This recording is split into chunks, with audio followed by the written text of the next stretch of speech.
Verily, when Kevin Feige hath the Odin son acting like Homer Simpson, there truly is a problem with the writing department.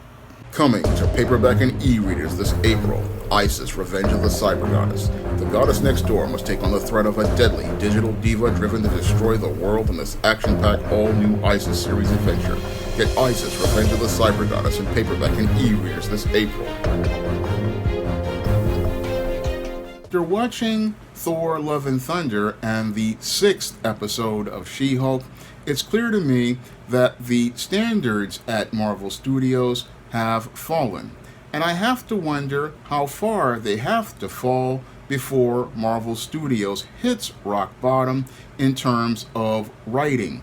Because right now, the screenwriters they have working at Marvel Studios are no different than those who work at the Tyler Perry Studios in terms of producing quality scripts and quality stories. Now, the basis for a great film starts with the screenplay, and if your script isn't of the highest quality, you're not going to be able to produce a high quality film. Now, back 15 years ago when Marvel Studios first started, your Marvel Studios was a place where films were made of the highest quality, and that was shown on screen in the first Marvel Studios film, Iron Man, which came out in 2008. Now, your Iron Man was a very faithful adaptation of the comic book that stayed very true to the source material and stayed true to the spirit of the Tony Stark character that was created by Stan Lee back in the 1960s and really captured the heart of the David Michelinie and Bob Layton run of Marvel Comics. And you could basically see that comic book come to life on screen in 2008 when Iron Man premiered, and that movie was absolutely fantastic in the way it stayed, again, very true to the source material and the heart of the material, all while telling a brand new story that really allowed old school Iron Man fans like myself to really enjoy the movie and introduce the character to a new generation of fans, and it was just an absolutely fantastic experience. Now, to create that fantastic experience, the writers put together a very compelling story that was filled with depth and layers and gave us rich multidimensional characters. Your Tony Stark was a very rich and complex person, and it was great to see the start of his character transformation arc from a disconnected businessman who didn't care about anyone to someone who looked to protect the world from the destruction that his weapons created. That was the incredibly compelling and rich story we got from Iron Man back in 2008, and it was that great storytelling that laid the foundation for everything that the Marvel Cinematic Universe was built on. Your Iron Man basically laid the foundation for the Incredible Hulk to stomp across, the mighty Thor to find his hammer, and Captain America to find out what it meant to be a hero. And as those characters came to life on screen and had their character transformation arcs, they went on to form the Avengers and then take on the greatest challenge after defeating Ultron in Age of Ultron, which was the Infinity Saga and Thanos. Unfortunately, as the Marvel Cinematic Universe was building up its momentum, sadly it did not keep a solid foundation as related to the structure of its writing. And the foundation that was laid by Iron Man back in 2008 in terms of writing, it started to crumble because many of the producers, like your Kevin Feige, took the writing for granted. Now again, the foundation of a quality film is the writing, and if the writing isn't on point, then the entire story you're doing isn't going to fall completely apart. This is something that I learned as I was working to build the SJS Direct universe, starting in 2002 with the first ISIS book, and then went on to continue building it in 2005 with The Temptation of John Haynes. And as I was building the building blocks for the SJS Direct universe, I had to be very careful about how I laid that foundation, because in order to build more stories on that foundation, I had to answer 3 critical questions in every story that I wrote. And again, I learned all of this in reading Sid Field's screenplay and Robert McKee's story, a book that my best-selling author friend recommended to me. And those questions were: who is the main character? What do they want? And why should we care? And good writers learn to answer those 3 critical questions before they ever put a finger to the keyboard. Because if you can't answer those questions, it's going to affect the quality of your story. And with most Marvel Studios movies these days, the writers are not answering those questions. Either one, because they are too comfortable with the characters, and I saw issues with this starting with Captain America Civil War, where we started to see an excess of these jokes put into the film. And yes, a little humor here or there can really break the tension in a scene or allow for some pacing, like in the case of 1977 Star Wars, where we saw the scene where Obi-Wan Kenobi tells C-3PO, "Let the Wookiee win." A little humorous bit like that here or there can break up a lot of the seriousness in a scene. Or you would have some scenes like in Star Trek The Next Generation, where your Worf would give Picard a look here or there, and this would break up some of the tension and seriousness in a scene. But with many of the Marvel Studios movies, a lot of these writers overcompensate with the jokes, and the jokes really don't make up for character development, and they don't allow us to see how these characters are growing. No, they just really make it where you take a movie that needs to have a serious tone and you disrupt the entire flow and pace of the film. And again, this really affects the story because it takes you out of the world that your Marvel Cinematic writers are trying to build. And this is what bad writers do. They don't understand. They think that this scene, these jokes really make them feel good, but they take away from the viewer's experience. So that's one of the problems that they're having at Marvel Studios, starting with Captain America Civil War, was the excess of humor. And as the series has gone on, we've seen a lot of problems as related to plot and structure, especially right after Avengers Endgame.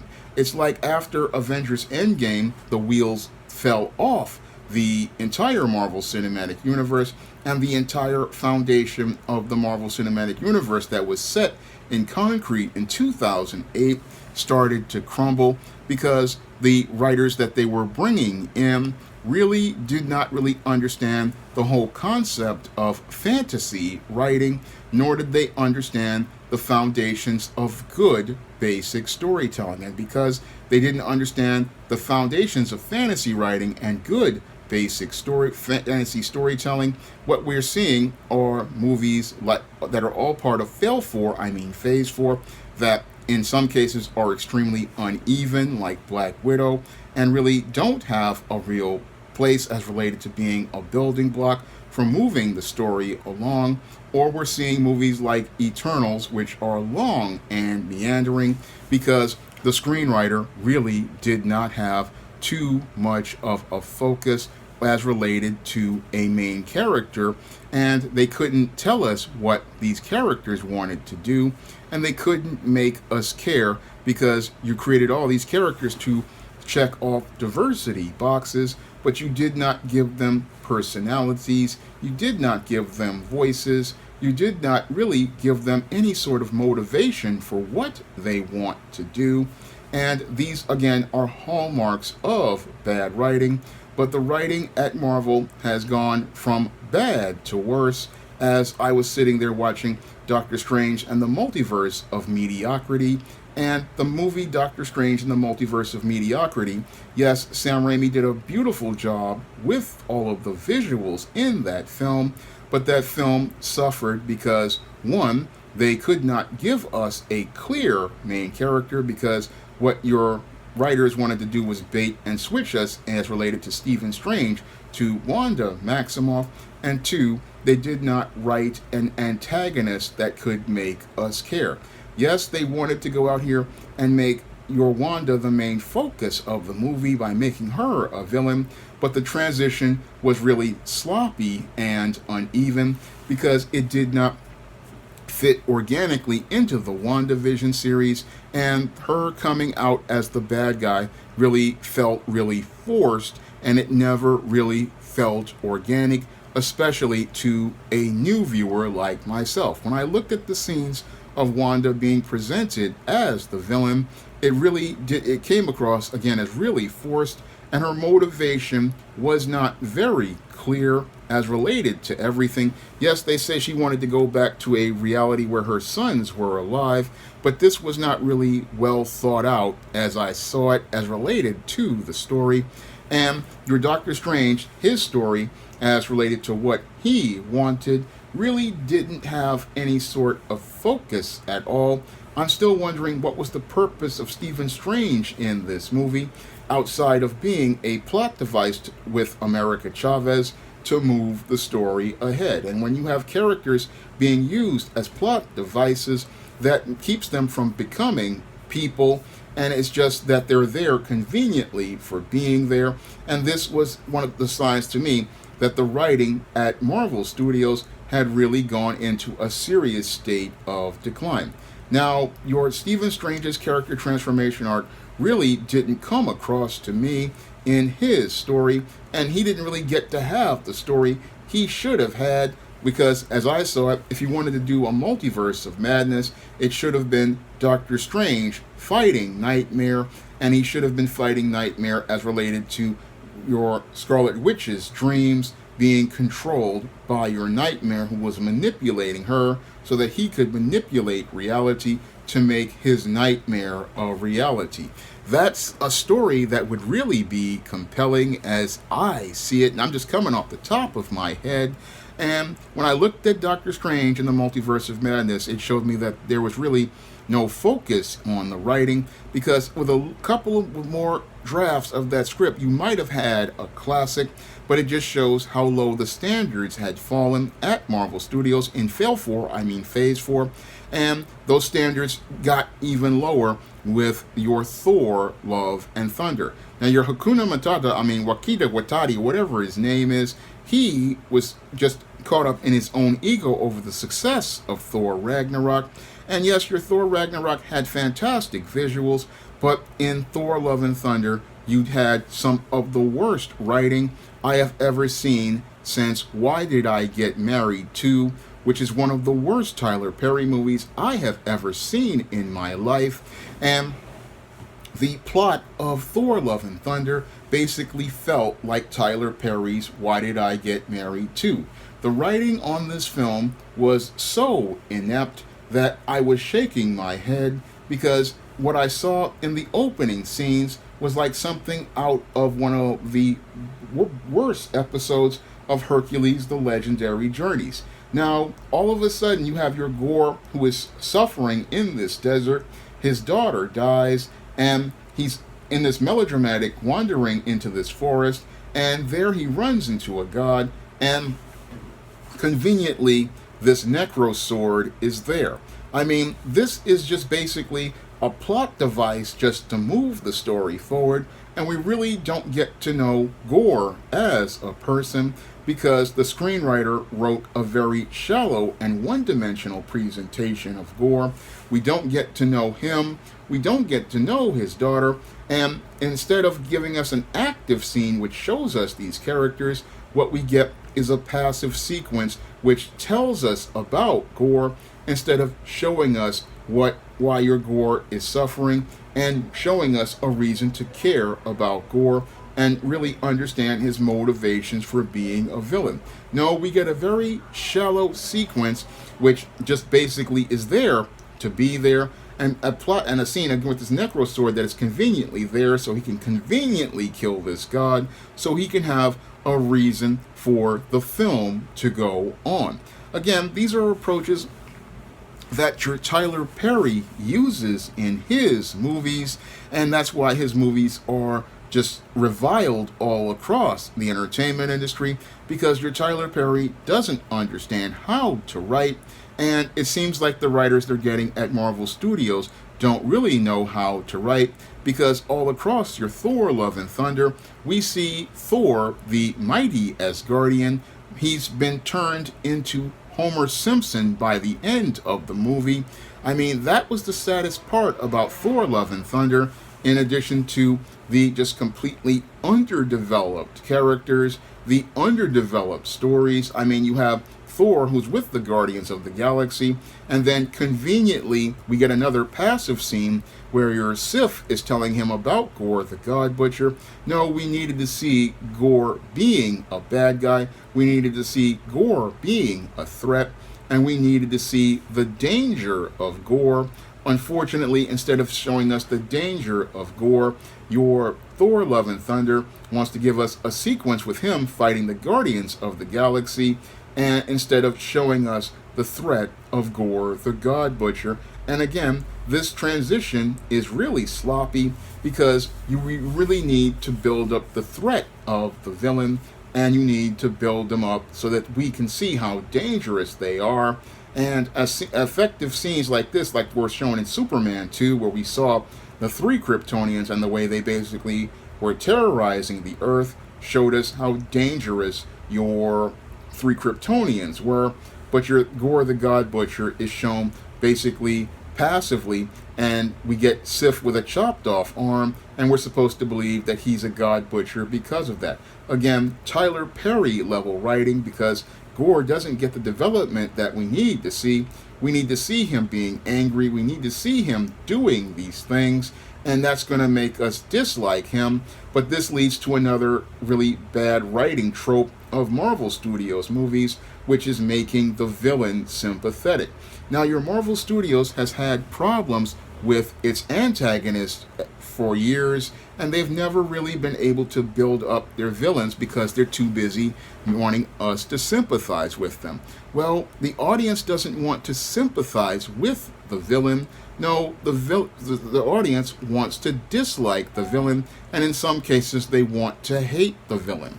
And this is a problem that Marvel Studios writers really don't understand, is that the audience doesn't want to have to deal with sympathetic villains. No, we want these heels to be unlikable so that when the hero beats the crap out of them, the audience can go out here and have an uproar. Now, when I'm out here writing villains, I try to make them love to hate villains. And again, loving to hate the villain is part of the whole superhero movie genre and the comic book and fantasy genre. And when I go out here and I write a villain, I want you to dislike them so that when you see the hero beating them, it's very satisfying. And again, Thor Love and Thunder robbed us of that, because basically they wanted to just go out here and make this bumbling, stumbling Thor, just like they tried to make the late Christopher Reeve a bumbling, stumbling Superman in Superman 3 with Richard Pryor. And that really hurt the story as related to Thor Love and Thunder, which by the end of the movie, your Thor has been completely cucked, and he's basically been turned into Homer Simpson. And it's really sad because, again, people wanted to see a strong Asgardian warrior since the first Thor movie, and we've not gotten to see Thor being the complete badass he actually is, and we probably never will after watching Taika Waititi's Thor Love and Thunder, which is basically one of the worst superhero movies I have seen, and one of the shows me how low the writing has gotten. And what's really sad about Marvel Studios is that they're not really focusing on the quality of their writing, and it's having an impact on many of their projects, like Thor Love and Thunder, Doctor Strange and the Multiverse of Mediocrity. But the worst example of bad writing is Marvel Studios' She-Hulk Attorney at Law series. Now, your She-Hulk Attorney at Law series is so badly written because most of the writers there were hired for their gender and not their years of experience as related to writing screenplays or their years of experience writing in the fantasy genre. No, they were hired because they were women and they were white, and their inexperience shows on screen because they couldn't even put together an origin story that was true to the source material. I mean, basically, these writers thought they knew better than Stan Lee or legendary creators like Stan Lee and John Byrne, and they thought because they knew better, they were going to make their own version of the She-Hulk, and what's been presented on screen has been absolutely abysmal in terms of storytelling. Many of these, She-Hulk episodes have no plot. They have very little character development, and your Jen has no character transformation arc. She's basically there for the sake of being there, and many of the stories are just not even stories. They're just poorly written, thrown together episodes that basically feel like something out of the 1994 first season of the Marvel Action Hour, which featured Iron Man and the Fantastic Four, and it felt more like an Iron Man episode where they had the organ playing in every episode. That's how bad these She-Hulk Attorney at Law episodes are, because the writers don't really care about the writing, and when your writers don't care about the writing, that's a major problem for a production, because the foundation of a quality project is the writing. If the writing isn't good, then the actors have nothing to work with, the director has nothing to work with, the producers have nothing to work with, and this is something Kevin Feige really doesn't understand. As related to Marvel Studios, the foundation that was built for the MCU was the writing, and that foundation is crumbling because he's not taking the time to go out here and hire quality writers who have experience in screenwriting and experience in the comic book and fantasy genre.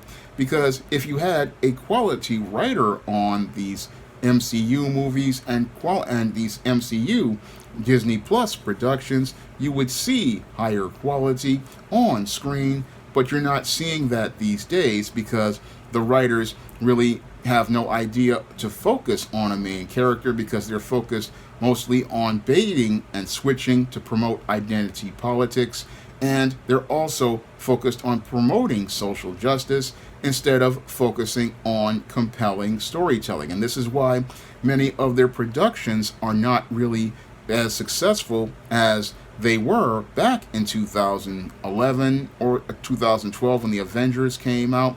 No, you're not producing projects that are billion-dollar productions. Now, Marvel Studios has lost 50% of its value and 50% of its box office because they're not really focused on putting together quality writing. And if you don't focus on your writing, you're not going to create quality projects. This is something I know from experience working on the SJS Direct universe and building my own platform. I understand that if I don't go out here and think before I put fingers to the keyboard, if I don't answer critical questions, lay out my plot points, I'm not going to be able to put together compelling stories as related to building a universe, because every story has to fit into another story, and each of these stories are building blocks to building a larger world. So I have to be very careful when I'm crafting stories, because all it takes is one story to go out here and derail the entire universe, and that's something every writer has to think about before they put fingers to the keyboard. But at Marvel Studios, what seems to have happened is two things. One, they have gotten extremely comfortable with these characters, and that's a bad thing for a writer to get. And two, they're more focused on making money than crafting stories. And because your Kevin Feige is comfortable with the characters and is focused on making money, he's not really thinking about going out here and putting together quality stories. as related to the Marvel Cinematic Universe. Now, I know it's a commercial product, and there needs to be a balance between putting together a quality story and commercializing that story, but you have to focus on putting together a compelling story in order to be able to sell customers on product. And right now, the stories in the Marvel Cinematic Universe just aren't consistent, and because they aren't consistent, what's happening now is you're not really seeing that level of quality anymore, and things at the Marvel Cinematic Universe are going into a state of decline because everybody is not focused on the writing. They're just focused on throwing characters up on the screen without thinking about how they're going to have an effect on the universe or how their stories are going to have an impact on other characters. That was something that I had to debate when I was thinking about writing the Lilith Graves novel, Eternal Night. Now, your Lilith Graves was a supporting character who appeared first in Isis Night of the Vampires, and I had to really think before I went out here and did the Eternal Night novel and give this character their own story. So I wanted to think, hey, if I put this character out in a bad novel and it has an impact on other stories in Isis and John Haynes, so I had to be very careful, and thankfully people loved Eternal Night, but I had to think twice before I did this. But no, Marvel Studios, they're not showing the amount of care that I did, where I'm thinking about how this is going to impact other characters like Isis or John Haynes or even Spinsterella, and how it affects their stories. No, they're just throwing characters up there, hoping to put a strong woman in the story for a bait and switch, and thinking that this will lead to more female viewers, but you're not really thinking about your core audiences, which are males like myself who have been longtime comic fans, or the kids who really want to watch this show because they want to see action and adventure. Those are the two core audiences that Marvel Studios should be focusing their stories on, but instead, because they're caught up in promoting identity politics, they're not really focusing on the quality of their writing, and their writing has fallen completely off. And I'm wondering, how far do they have to go before they hit rock bottom? Because She-Hulk Episode 6 and Thor Love and Thunder really remind me of the worst kind of shows I used to watch in the 90s, like your Nightman and VIP, as related to She-Hulk in terms of bad writing. And it also reminds me of those Dayhawk episodes of Hercules and Xena, and those last seasons of Xena. Whereas your Thor Love and Thunder reminds me of Batman and Robin. And again, you really don't want to remind people of the worst as related to storytelling, because if you remind people of the worst, then they're not going to have incentive to watch. And again, this writing has fallen so badly at Marvel Studios, I have to wonder if Kevin Feige, is subletting projects to Tyler Perry, because the writing has gotten so bad. I had to wonder if Thor Love and Thunder was Medea Goes to Asgard, or was it that your Kevin Feige had somebody cut and paste scenes from House of Pain, because it was a pain to watch. And again, what's sad is I don't know where the bottom is as related to Phase 4, because Phase 4 had a problem, which was it had no direction, it had no purpose, and it had no real reason to exist. And again, this is happening because nobody's really focused on the core foundation of what made Marvel Studios movies great, and that is the writing. Now, if you want to pick up some of my action-packed fantasy fiction on the SJS Direct imprint, like the Isis series, the E-Steam series, the John Haynes series, and the books of the Spinsterella trilogy, you can find all those books on Amazon.com in paperback and Kindle format. You can also find them on Smashwords, the iBook Store, and Google Play. And if you want to see me make more videos like this, you can donate to my Patreon, my PayPal, or my Cash App by clicking the links in the description box. That's all I have to say for this video. You can comment, rate, and subscribe. Now available in paperback and e-readers, E-Steam Horror of the Hyena Woman. Hell's Aspiring Angel takes on a wicked werewolf in this action-packed all-new E-Steam series adventure. Get E-Steam Horror of the Hyena Woman in paperback and e-readers today.